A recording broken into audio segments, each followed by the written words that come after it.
വൈകുന്നേരത്തെ മേലെഴുകലെല്ലാം കഴിഞ്ഞ് വിളക്കും കത്തിച്ച് നാമവും ജപിച്ച് ഇങ്ങനെ ഇരിക്കുമ്പോൾ തോന്നി കുഞ്ഞിക്ക് പഴം പുഴുങ്ങാൻ വെച്ചാലോ എന്ന്. അങ്ങനെ അപ്പച്ചമ്മടുത്ത് പഴമെല്ലാം പുഴുങ്ങാൻ വേണ്ടിയിട്ട് വൈകിട്ട് ചായ കുടിക്കൽ സ്വതവേ കുറവില്ല പരിപാടി. അങ്ങനെ ചായ പരിപാടിക്കൊന്നും നിന്നില്ല. ഏട്ടനുണ്ടെങ്കിലേ വൈകിട്ട് ചായ കുടിക്കും, ഇല്ലെങ്കിൽ വൈകിട്ടത്തെ ചായ പരിപാടി രാത്രിയത്തേക്ക് മാറ്റും. അങ്ങനെ ഋഷുവിന് പഴമെല്ലാം കൊടുത്തു. അവനെ പഴം തീറ്റിക്കുന്ന ചില്ലറ പണിയുള്ള കാര്യമൊന്നുമല്ല. അതെല്ലാം കഴിഞ്ഞ് ഇങ്ങനെ ഇരിക്കുമ്പോൾ ഏട്ടൻ വിളിച്ചിട്ട് പറയുന്നത് രാത്രിയത്തേക്ക് ചോറ് വേണ്ട, നീ ചായക്കെന്തെങ്കിലും ആക്കുമെന്ന്. പിന്നെ രാത്രിയിലേക്ക് ചായ പരിപാടിക്ക് എന്ത് ആക്കലേന്ന് ഇങ്ങനെ ആലോചിച്ച് നോക്കുമ്പോണ്ട് ഫ്രിഡ്ജിൽ ദോശ മാവിരിക്കുന്ന ഓർമ്മ വന്നേ. പിന്നെ ഒന്നും നോക്കിയില്ല, അതെടുത്ത് ദോശ ഇടാലോ വിചാരിച്ചു. അല്ല ഇപ്പോൾ കേൾക്കുന്നപ്പോൾ വിചാരിക്കും നിൽക്കപ്പോഴും ഇവിടെ ദോശയേ ഇല്ലോ എന്ന്.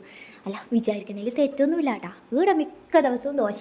ഞങ്ങൾക്ക് ദോശ വിട്ടിട്ടൊരു പരിപാടി അറിയില്ല. അങ്ങനെ 2 മുട്ടയിട്ട് ബോയിൽ ചെയ്യാനും വെച്ചു. ഉള്ളിയും തക്കാളിയെല്ലാം അരിഞ്ഞ് ഒരു തട്ടിക്കൂട്ട് മുട്ടക്കറിയും ഉണ്ടാക്കി സെറ്റാക്കി. അതെല്ലാം കഴിഞ്ഞ് ഒന്ന് സെറ്റായിട്ട് മുറ്റത്ത് ഞാനൊരു ഇഷ്യൂ ഇരിക്കുമ്പോൾ ഏട്ടൻ വരുന്നു. ഏട്ടൻ വന്നാൽ പിന്നെ 2 ചോക്ലേറ്റ് അതെനിക്ക് നിർബന്ധമാണല്ലോ, ഇല്ലെങ്കിൽ ഞാൻ അടിപിടി കൂടുന്ന ഏട്ടന് നന്നായിട്ട് അറിയാം. അങ്ങനെ നല്ല പാൽ ചായയും വെച്ച് ഞങ്ങൾ രണ്ടാളും ചായ കുടിച്ചിട്ട് പോയിട്ട് കിടന്നുറങ്ങാൽ. നല്ല ക്ഷീണം. പോയിട്ട് കിടന്നുറങ്ങിയിട്ട് നാളെ വരാം. അപ്പോൾ ഓക്കെ, ബൈ.